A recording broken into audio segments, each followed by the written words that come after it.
Alors voilà, mesdames et messieurs, je vous ai promis que je vais vous transmettre ce qu'on a commencé. On a été avec ce sujet burundais depuis leur lieu de refuge, là où ils étaient, au quartier Lac Vert à Goma. Et là, nous sommes en direct du bateau Emmanuel III. Comme vous le constatez là, ils sont là. Le gouvernement provincial vient de décider de rapatrier volontairement, voulais-je dire, ces sujets burundais qui se sont retrouvés sur le sol congolais sans papier. Ils sont là. Ils sont, comme vous voyez, dans de bonnes conditions. Le gouvernement congolais, à travers le gouvernement provincial, a fait tous les moyens possibles en fait de renvoyer ce sujet burundais vers les sites Kivu. Vous l'aviez suivi, ils étaient là. Il y a ceux qui ont déclaré qu'ils sont au Congo depuis une année, mais il y a quelques jours, il y a peu qu'on a observé un engouement, une foule de plus de 1400 de ces Burundais à Goma. Et voilà, ils ont avancé des motifs qu'ils étaient venus pour une prière. Et ils fouillaient la guerre selon eux. Je ne sais pas s'il y a une guerre qui se passe au Burundi. Et ils ont avancé des motifs qu'ils ont fui une guerre qui a le gouvernement au pouvoir qui ne voulait pas les voir. Mais on est là. Le gouvernement congolais a décidé de les renvoyer aujourd'hui. Et il est, comme vous le constatez, chez nous, il est 18h passées de 22 minutes. On est au port public de Goma, à bord du bateau Emmanuel III. On a disponibilisé des grands paquebots, des grands bateaux pour acheminer ces Burundais, voilà, dans le site Kivu.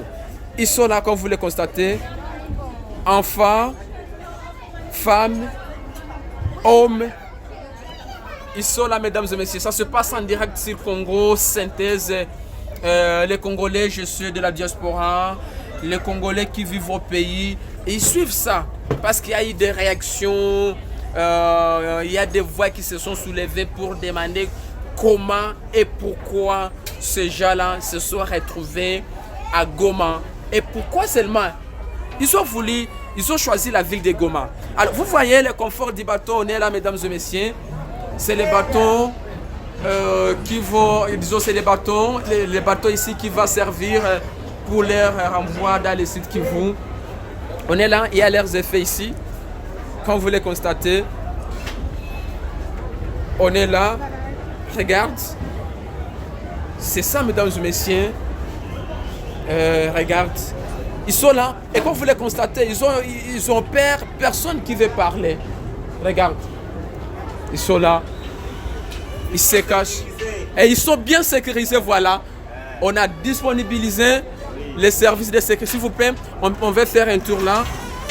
On veut prendre les images. Alors, on monte au deuxième niveau de ces bateaux.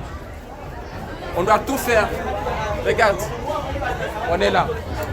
D'autres sont là. C'est plus de 1400, mesdames et messieurs. Regarde, ils ont peur de la camp. Personne qui montre son visage. Regarde. Voilà, les enfants, ils sont là. Regarde. Ils sont là à bord du bateau Emmanuel III, mesdames et messieurs. Regarde.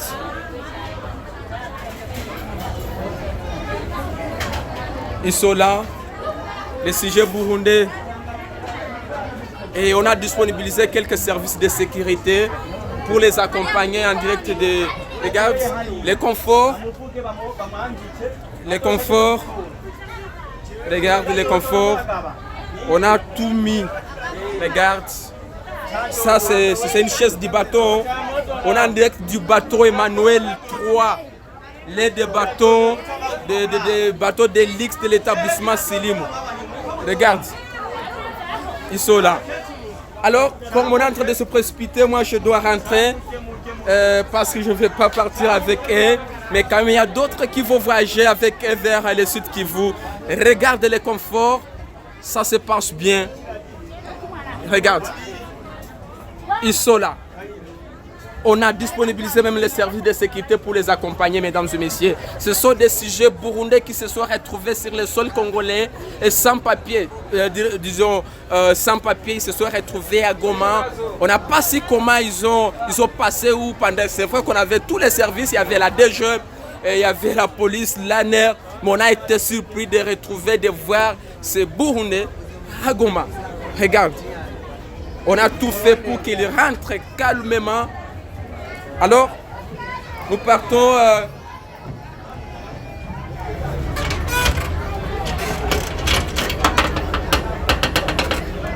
Oui, d'autres sont en train de venir. Comme vous le constatez, on est en direct, on est à bord du bateau Emmanuel 3, comme je l'ai dit.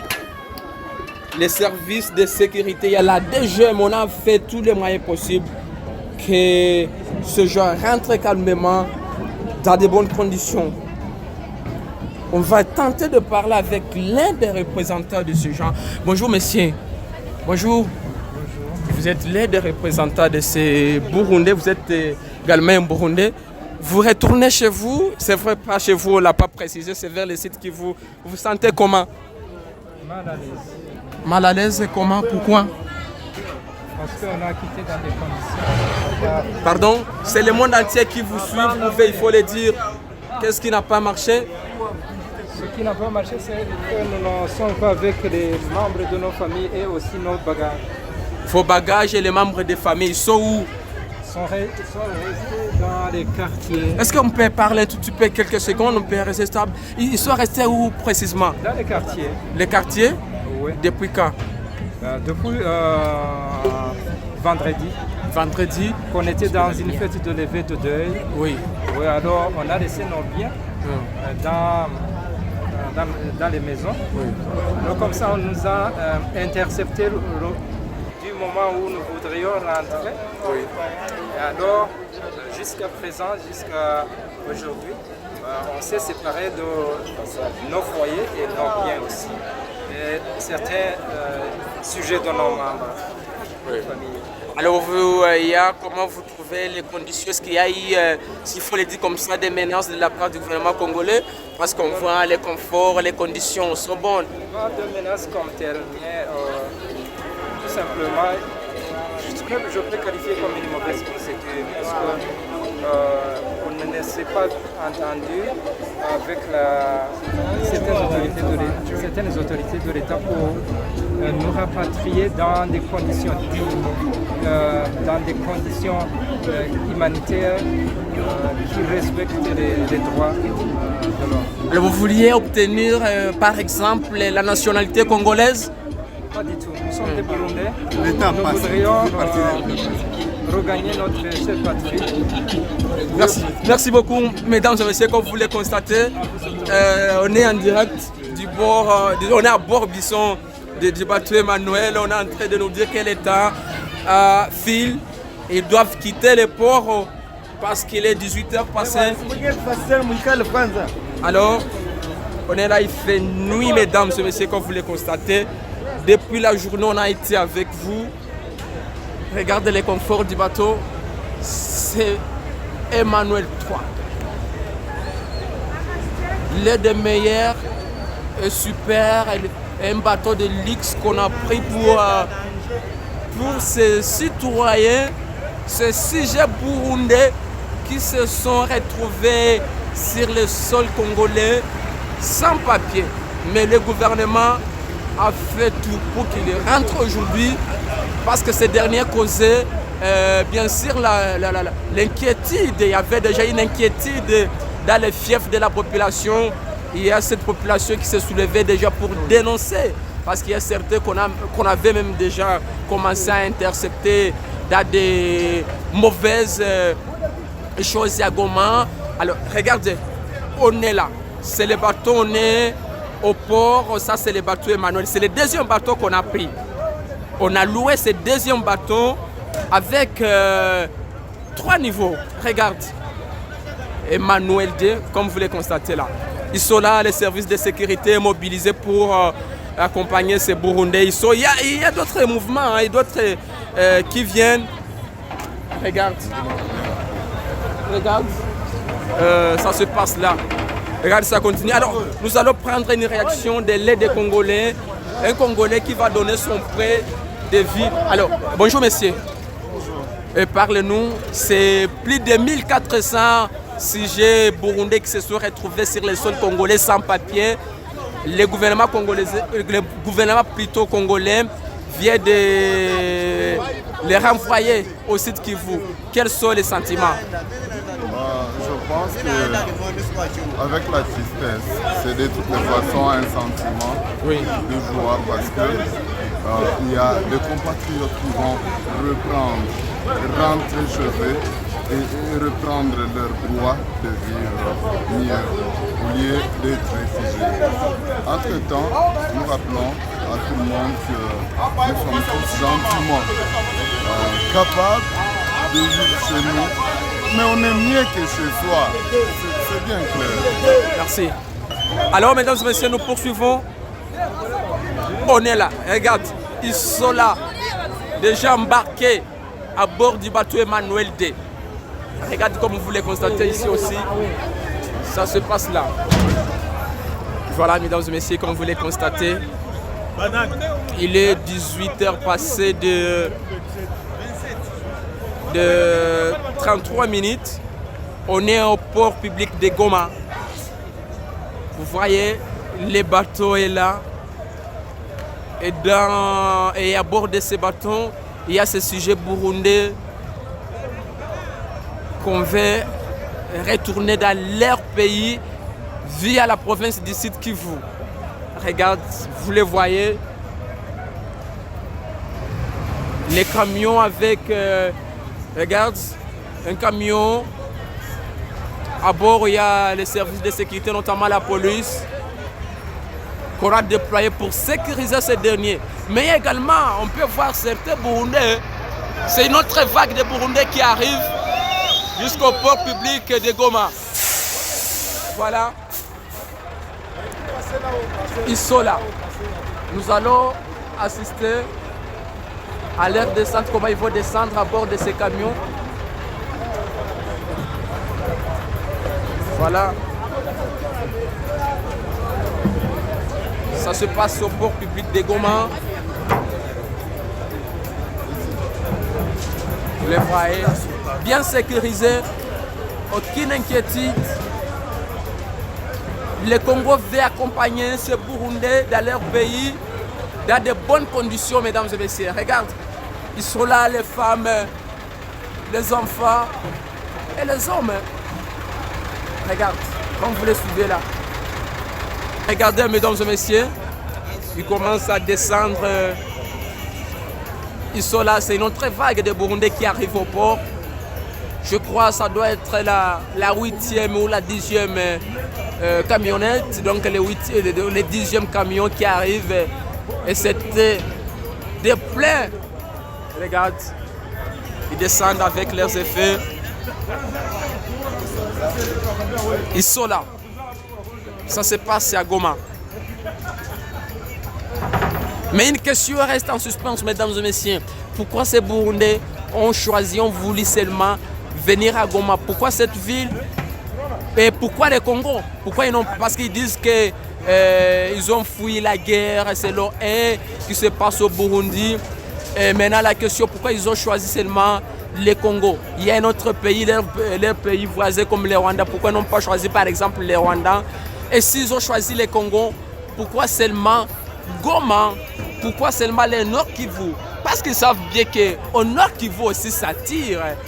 Il y a l'insécurité, il y a la guerre, il y a Ebola également, même si on est vers la fin de cette maladie à virus Ebola. Mais ils ont choisi Goma. Regarde. Mais le gouvernement congolais n'a pas aussi dormi. On s'est décidé aujourd'hui, le gouverneur Kassivita a décidé de renvoyer ces derniers dans leur pays.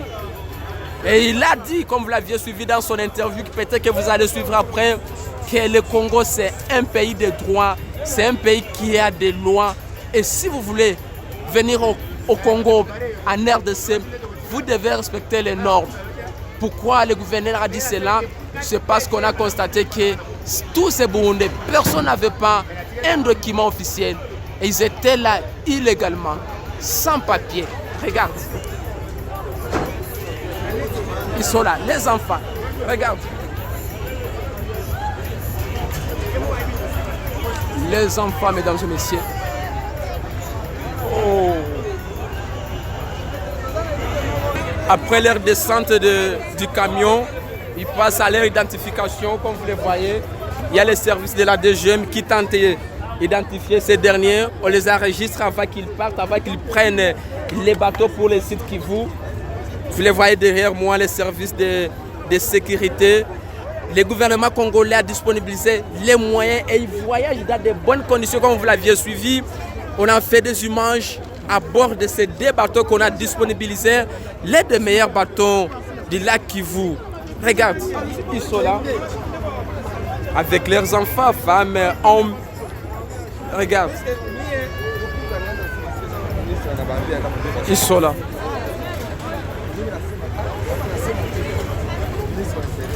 Voilà.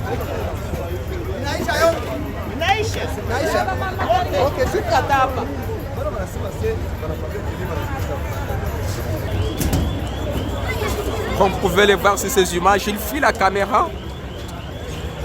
Regarde. Ils sont déjà à bord du bateau, mais personne qui regarde la caméra. Regarde. Ils sont là. Voilà. Vous les voyez.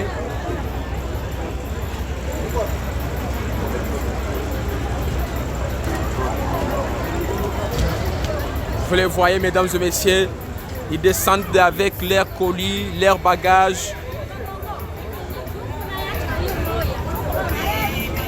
On peut dire que leur rapatriement, c'est un offre de soulagement pour la population de Goma, en général la population congolaise qui montait déjà au créneau pour dénoncer la présence de ces derniers et qui constituerait déjà un danger parce qu'il y avait déjà comme la société civile ainsi que l'opposition qui dénonçait et qui montrait que ces derniers n'étaient pas vraiment, selon eux, ça c'est la société civile, l'opposition qui montrait que ces sujets burundais ils sont venus et ils devraient, ça c'est l'opposition qui parle, aller renforcer tout ce qui déstabilise le Nord Kivu. Mais le gouverneur l'avait promis le jour qu'on a identifié ces derniers qu'il allait faire tous les moyens possibles pour qu'ils retournent, voilà, pour qu'ils retournent dans leur pays. Et voilà.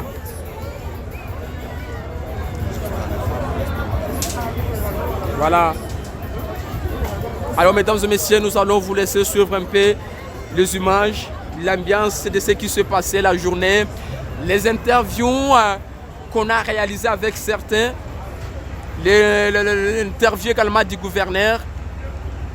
Mesdames et messieurs, les deuxièmes, ça c'est le premier bâton, Emmanuel D. Et ça, de l'autre côté, c'est Emmanuel 3. Voilà. Voilà, mesdames et messieurs.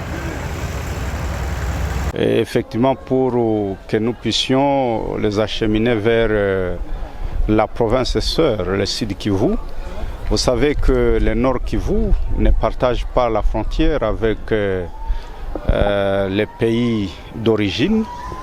Il était important que la province Nord Kivu puisse remettre ces populations burundaises entre les mains des autorités de la province du Sud Kivu pour que effectivement la suite soit faite par cette province qui partage la frontière avec ses pays voisins.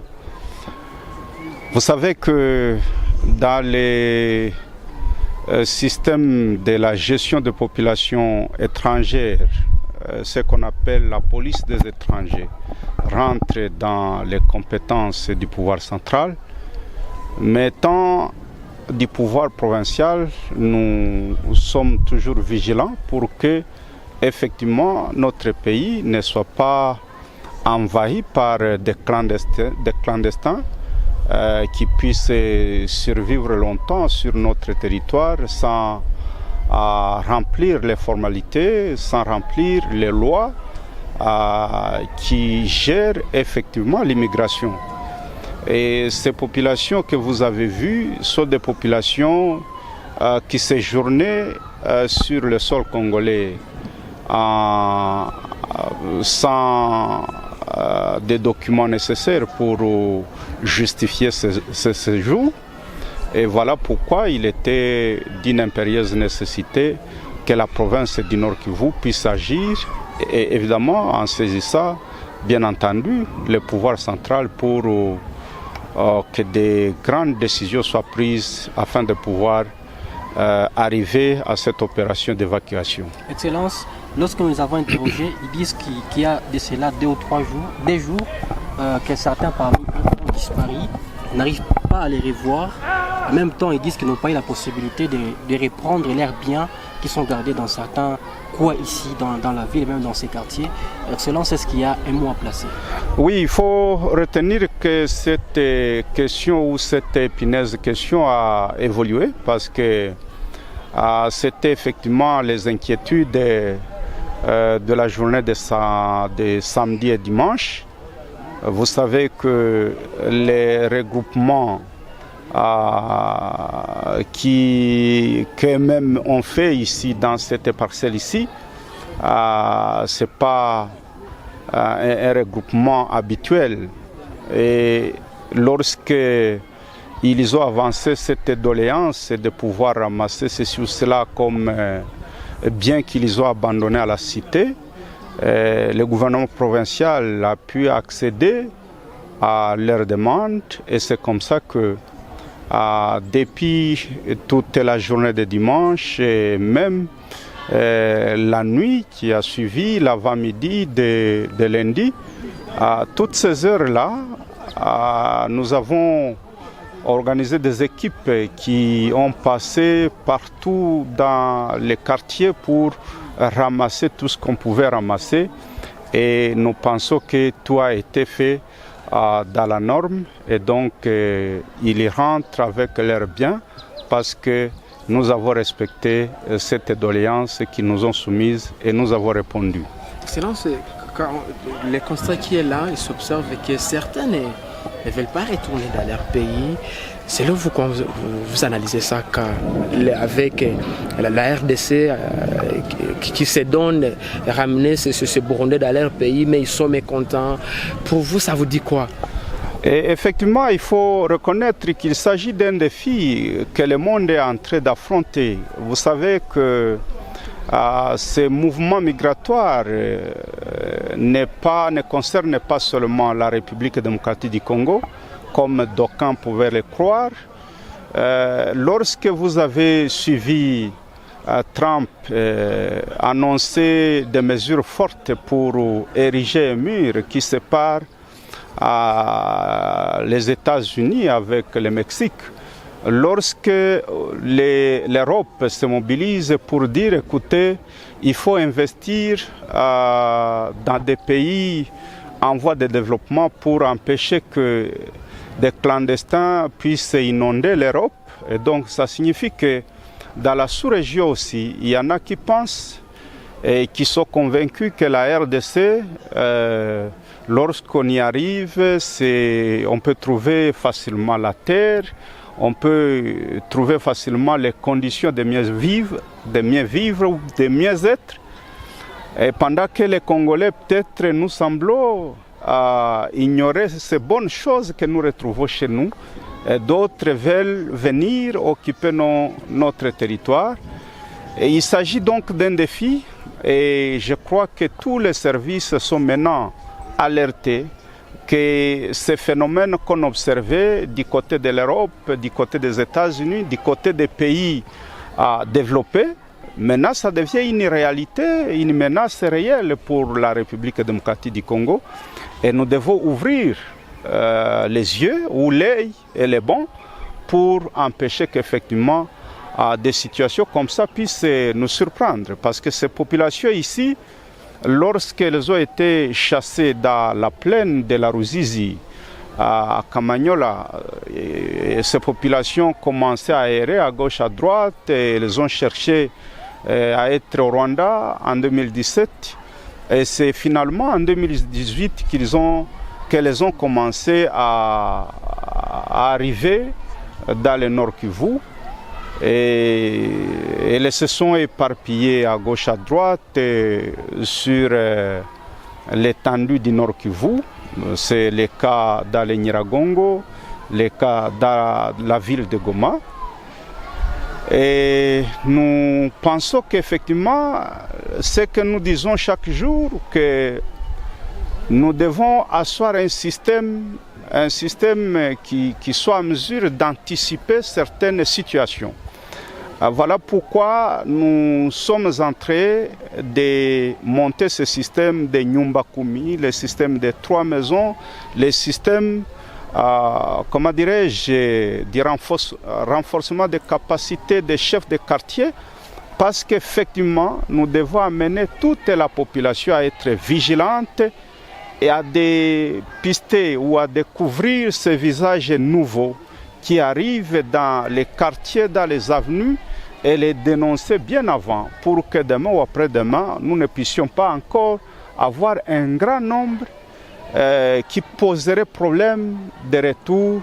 Et donc, je crois que ce sont des signes révélateurs qui nous interpellent tous, parce qu'il ne faut pas que la sécurité soit l'affaire des dirigeants seulement, mais il faut l'implication de la population. Et les pays qui ont fait recours à l'appui de la population pour la sécurité, ce sont des pays qui ont réussi dans la sécurité. Nous voudrions donc que même la population du Nord Kivu, la population de Goma, de Nyiragongo et de partout, soit vigilante et surtout alerter au bon moment les services pour que les visages nouveaux soient dépistés et soient détectés et tout de suite là pour celui-là qui n'est pas en ordre. Vous savez que ce ne sont pas seulement les étrangers qui viennent chez nous, mais il faut le reconnaître que même les Congolais vont ailleurs. Mais les Congolais s'efforcent quand même à être en ordre.